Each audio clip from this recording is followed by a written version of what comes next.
Yoo-hoo. I realize that not all of you will be able to see this before tonight, but it will exist out there. You can watch it later. That's absolutely fine. But I just have so much that I would love to share about this exercise that I'm like, I don't want to waste the group time. I don't want it to just be me talking and you listening. I really want that to be a group experience. So I just wanted to share this separately, and then you can take it away and do whatever you want with it. I think now that I'm writing the text for it, because it's just more concise, it's just more easy if I actually write it down what I'm going to say.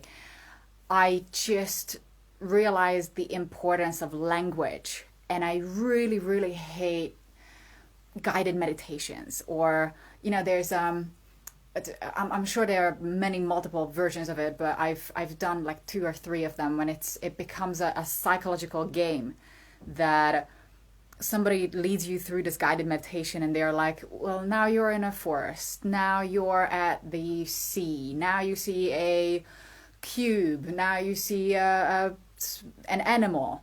And then later, based on what you see and how you see and how big is it and what color is it, they try to analyze your psychological state of consciousness. And I really, really hate those exercises. I was really trying to not sabotage them, but just to turn them upside down and inside out and make them into something that is so unique and so impossible to put in a box and in a category that I would just be amazing. And I'm a very impressionable person. So when somebody says that, instead, like using language that is highlighting the negative instead of the positive. So instead of just say relax your body, when they say things like notice the tension or any aches and pains that might have been in your body or any negative memories or any traumas or anything like that, I just start to put myself in that situation, in that mindset, in that body awareness, and it's completely unnecessary to exercise certain muscles. But language and suggestions and guided meditations and guided anything, unless it's very, very self-aware, can actually guide you to feel worse about yourself, about life, about the world, everything. So I want to use language very specifically, and I don't want to be like all mysterious about it, that you will see it at the end, what it's all about.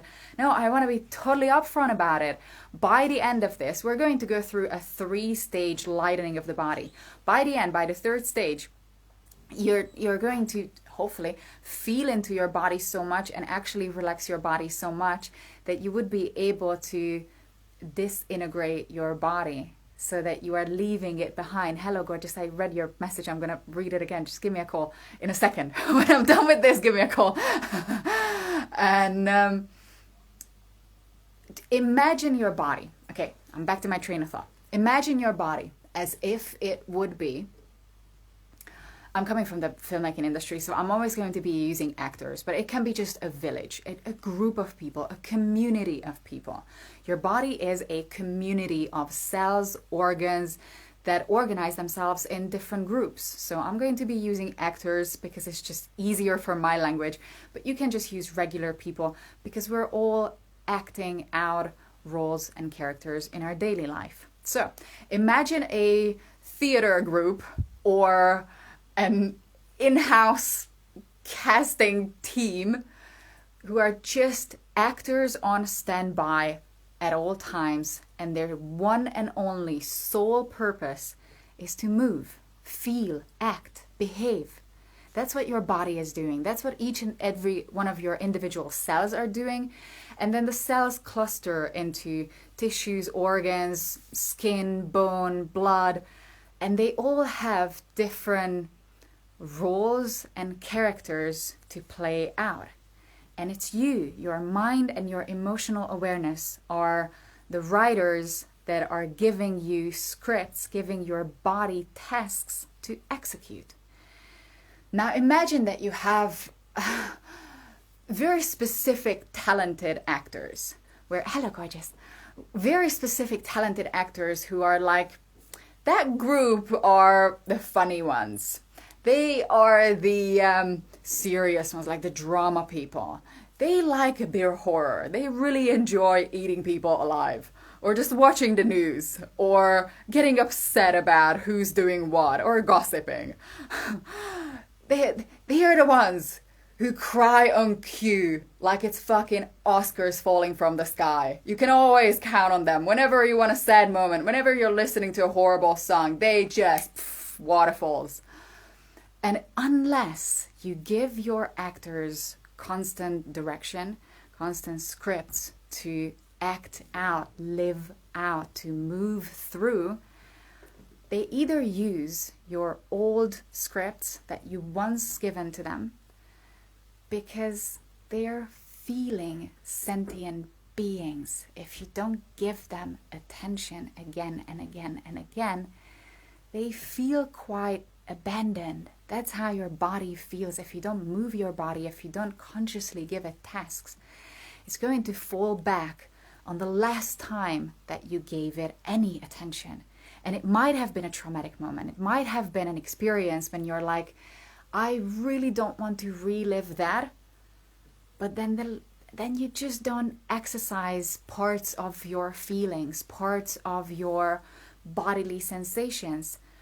And then anytime they get a chance that, oh, maybe we can do something right now, they will act out the memories, the muscle memories, the scripts that they are familiar with. So unless we consciously craft roles and characters for our cells, organs, feelings, neural connections, for your body itself, it is going to play out roles that you have given it to them in the past, or they are going to atrophy and just not function anymore. Your muscles might be incredibly tight. I spent most of my 20s sitting in very bad posture and just horribly abusing my body with all sorts of substances and overworking and undersleeping and just not being kind to it in general. And my body now really acts and behaves as it is much more tired and old and just clunky than I would like it to be.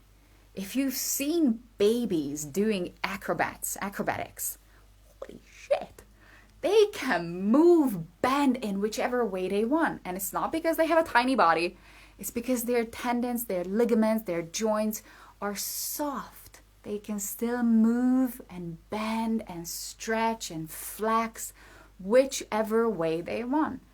And we don't have to lose that flexibility. It's not something that all of a sudden you hit 20, 30, 40, 50, 60 and your body just gives up on you. It's the lack of exercise. It's not just physical exercise, it's also mental exercise. If you keep waking up every day feeling like, oh fuck, it's a day again, then your body will not really want to carry you through with a posture of being proud of yourself, claiming space, being able to voice how you feel.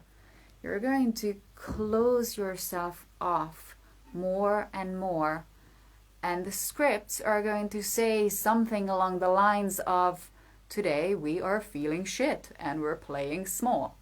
And your body just executes it. It just goes, okay guys, we gotta do something today. Let's pull this together, theater group. We're doing this. And they feel amazing about doing anything in the first place. That's what your body does. Your physical level of consciousness does not have complex comprehension. It does not have logical, critical thinking in terms of, is this healthy for me? Is this beneficial for the totality of us? It doesn't have future projection abilities, be like, well, if I keep repeating this action for the next 15 years, am I going to go to the place where I actually would like to go? Or are we taking a turn?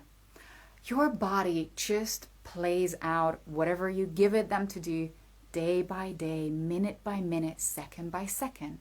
And language has a massive role in that. So when I was writing this today, I wanted to use language that shows you a side of your body that might have been unheard and unseen, but not from the trauma side. And I don't want to negate or neglect that you might have had traumatic experiences. And trauma is not just like you got hit by a car and that's a physical trauma, or you have been heartbroken and abused and neglected and left alone and just horrible things have happened to you because Earth. But more just the constant low-level anxiety every day. Just the feeling of vast emptiness and pointless loneliness week by week. Not sleeping enough, or the quality of your sleep is just being horrible because you might live in a very noisy place. The quality of your life, your energetic life, might be very tricky because you might live in a place where people's energy and technology's energy is just constantly punching your body. Just imagine that if on an energetic level, that's what your actors, your cells are getting, then half of your body, half of your acting group is constantly in a shoot me up movie, in some life is going to end tomorrow unless we stop everything type of situation, like a really doomsday scenario. And they are prepping as not necessarily the muscular buffs. Maybe they are in a survival movie. Maybe they are the ones who haven't had enough time to go to the gym and they are just trying to hide from danger every day. So your collection of actors, your body consciousness, will treat you as their writer, their director, their guide. They will follow whatever you give them to do, whatever you tell them. Because Earth. True though. And your actors are genuinely so happy, just so incredibly thrilled when you give them something to do. That's all they are for. That's all they were made for. The fact that you have a body is for you to use it. Not necessarily to sustain it and keep it alive and keep it together. That's an extra modification in this game called solar system, galaxy. It's not a natural condition. And it just feels, for me at least, it feels really good to know that there are vast galaxies, metagalaxies, planets, places out there that are operating on completely different base agreements. Here we have the agreement that unless your body keeps consuming and keeps maintaining itself, just by leaving it on its own, it would disintegrate and change, lose your identity, lose your memory, and change form into a fragmented self that others will then inhale in fragments. Unless your body is burnt and cremated, your disintegrating body parts, your buried disintegrating body parts, or energetically mixing with earth, water, air, and other people all throughout the eons have been inhaling each other's fragmented memories and karmic imprints and bits and pieces. Yay! So, what a time to live.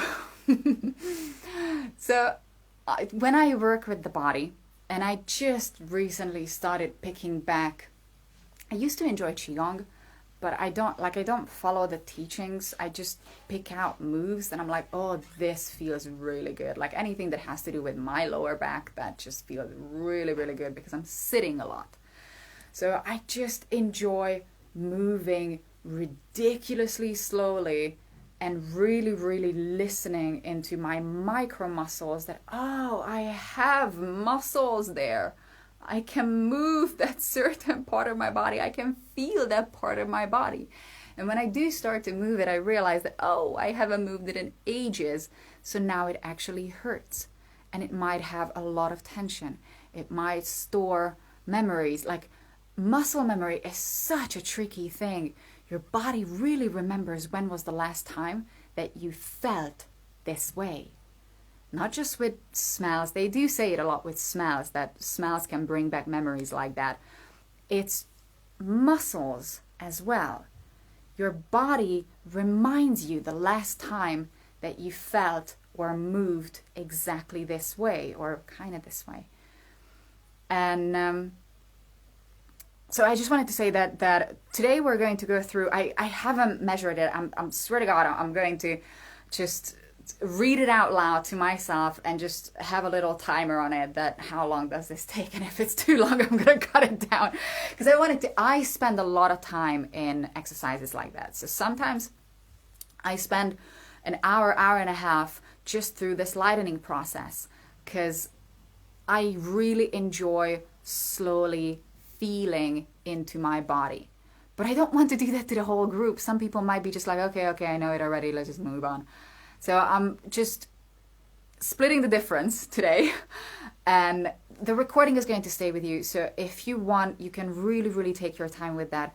And if it's something really personal, like today, I don't want to bring up anything like trauma or really bad memories, or just remind your body of just how horrible this place is.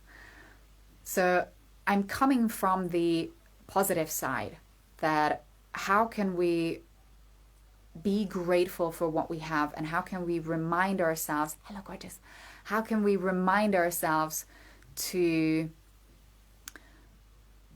functions of the body that we might not be exercising on a daily basis.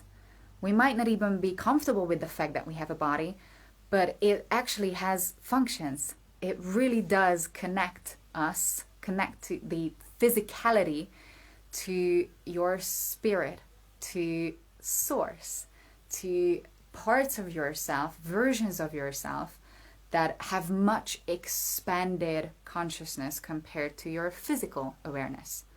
So I'm coming from this perspective today, that let's remind ourselves of what else the body is doing. But this type of exercise, it's basically just a mindfulness exercise. These type of exercises are really, really good for you to take them as an individual practice and use them for really listening to your body, really feeling into it, what it's storing, what memories it has, what kind of feelings it has. The body does not have the language of words. It has the language of feelings and sensations. If you are, hello gorgeous, if you are moving your body in a certain way and it makes you feel one way, uncomfortable, really joyous, not so sure, really self-doubting, or feeling like you cannot express yourself, or feeling like you're small, or getting scared that you might have done something wrong, or blaming yourself, shaming yourself for something, that's your body. Those are your actors trying to tell you that excuse me guys, we've been playing horror games for a very long time. We're kind of forgetting that a world exists. And then the mind just goes, can we just not listen to Jeff today or like for the rest of the week? Because he's been being a little bitch about it, that he just wants to feel all the time. While this department, the mental department, would just love to have some silence.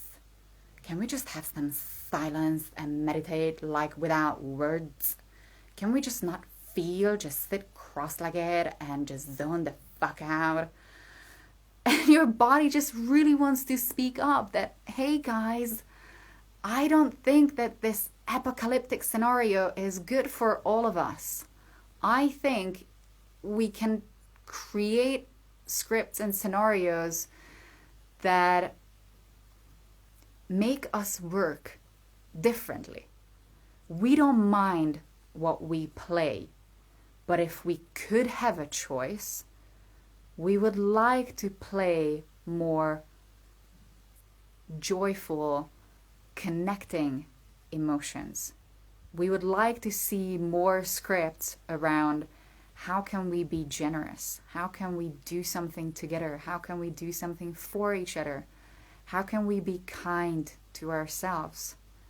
I mean, we're really happy to get super excited about the latest horrible news, and we're incredibly thrilled that we can be panicking for the whole day, and we can worry about scenarios that might never happen, and we can be upset about scenarios that happened 10 years ago.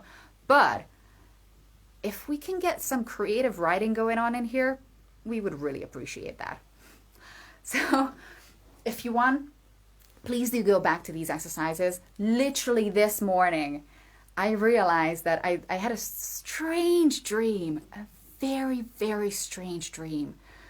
A very good friend of mine just called me that, hey, my mom died. And we just went through that strange scenario when we're not in the same place and I'm trying to make him feel better. And I realized that my relationship with this friend used to be very, very different. I used to think about him very differently. I used to play out scenarios when I thought about him in a very different light. I used to have a lot of shame around him that I'm just not as good as him. I don't live as comfortably as him. I don't make as much money as him. I don't take care of myself as good as him. I'm not as well put together. I'm not as much of an adult. I'm not like this. I'm not like that. And I just keep replaying scenarios in my head that keep reminding me of all this to emphasize everything that I think about myself, to give myself the same script that is familiar. Because my actors are just great character actors, and once they nail a role, they just want to keep playing it. So it's up to me to give them a new script. And literally this morning, I just realized that, wow, in this dream, I felt so different about our relationship. And I really could think in a very different way about how I relate to a person.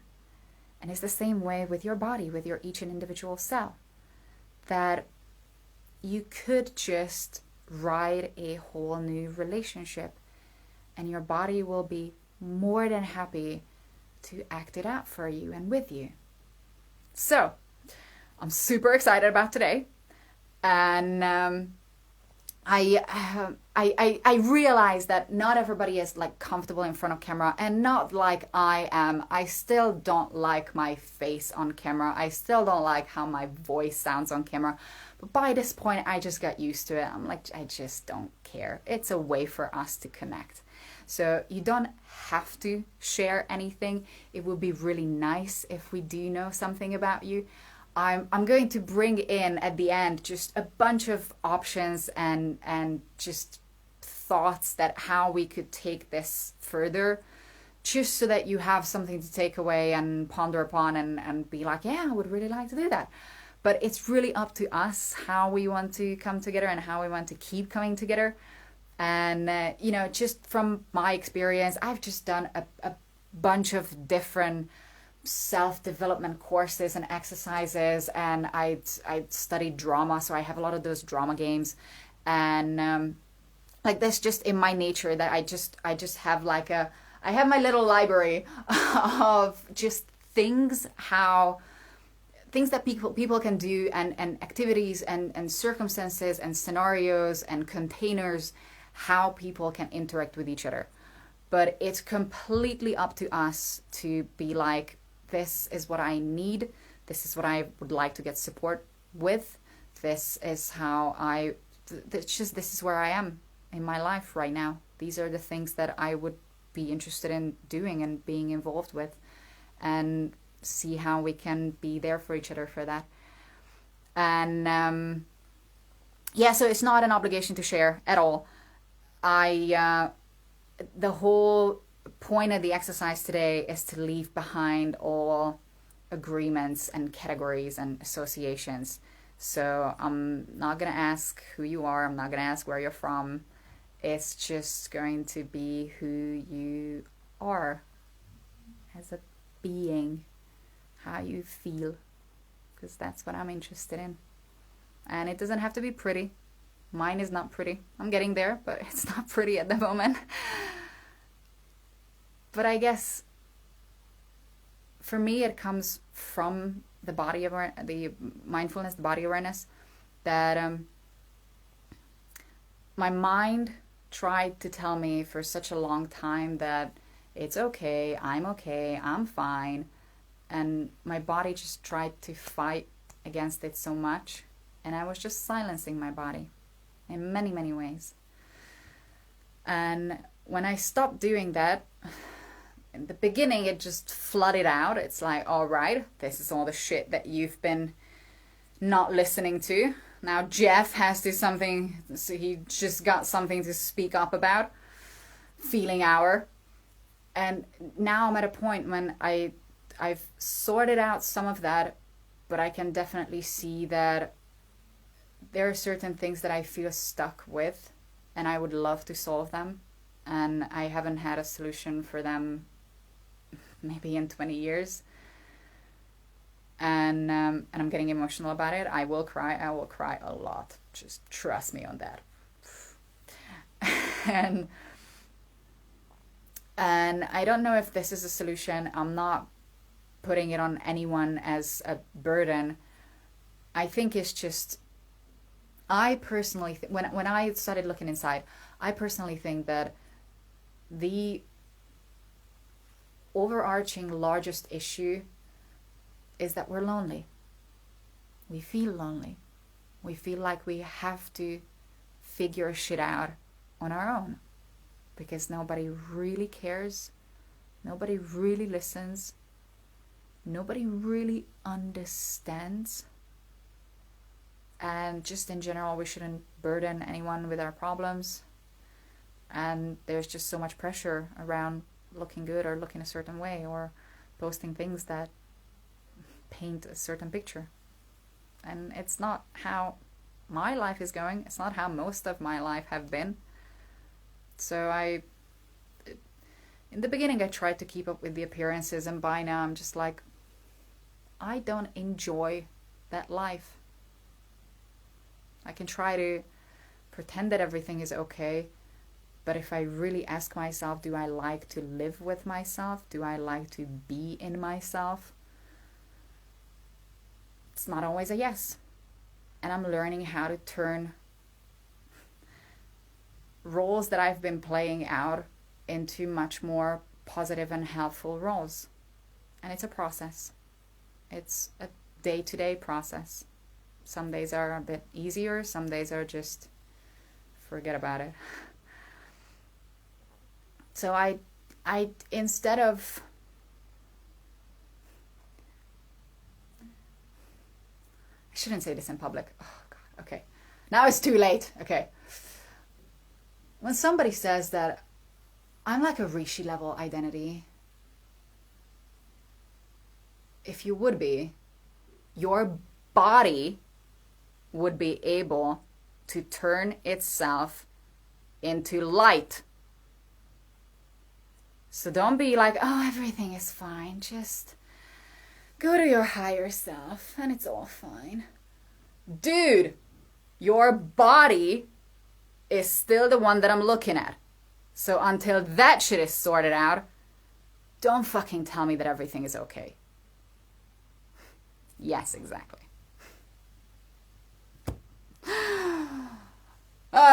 Okay, so that's why I like focusing on the body. That's why I like really listening. And for me, it takes a lot of time. For you, if you have been working with your body, if you have been moving your body, you do have a very different connection with it. So you might just be able to listen to it much more quicker than I am. Right now, I'm just like, I really need to take some time until this quiets a little bit, and then the body gets to speak up, and I actually listen instead of tuning into whatever is going around me. So if you have any questions, requests, suggestions, what you would like to do, how you would like to do it, I would just like to be there, because I care, and I'm really fed up with pretending that I don't. Sometimes I care much more for other people than I do care for myself, because it's easier. It's easier to see someone else's pain and realize that they're just going through the same thing as you are. And if your biggest problem is that you're lonely, then the biggest thing that you can do for someone is to make them feel like they're not lonely. And that in itself helps. And you came at the right time. And I just don't want to, I don't like sales, I don't enjoy marketing, I don't enjoy pretending. It's just not for me, never have been, never will be. I just really would like people to come together and just be themselves. If it's a bit shitty right now, it's okay. It's been quite difficult lately. And if it's good, then let's share that. Because we are going to be sparking each other. We're going to be so joyful and so happy together. Family finds each other. And we are family. All right, crying here with you. We're going to be crying a lot more. All right. Love you so, so much. See you today. And just keep listening to yourself, to your body. Because it has a lot to say to you. And it's much wiser than your mind can be sometimes. Because it's coming from that pure, original innocence. That hasn't gotten cynical somewhere along the line. It hasn't started doubting everything that you say or do or feel or think or look like. Your body just goes, maybe I don't look the way you want me to. Maybe I don't act the way you want me to. Maybe I will never achieve anything that you want me to. But when you're really this, when you're really this up close to a person, you realize just how wise the body is. Because it's really tough to hate anyone up close. It's really easy to be far away from each other and say that we don't care, or act like we don't care, or act really hurtful. But when you're this close to another body, you just realize that there is so much love in there. Just pure forgiveness, giving, connection. And there's no fear. Your body might be insecure, or your mind might tell you that this is not going to go down well. But somewhere deep down inside, you really feel that when somebody made the effort to come this close and stay this close, they really mean well. They are really not there to hurt you. We've just all collectively been hurt so much that we would rather shoot each other from the distance than hug each other up close. All right. Good day. Okay. Yes, you feel the God particle in them. All right. We do recognize each other. We do. All right. Love you so much. See you today, and then after and after and after.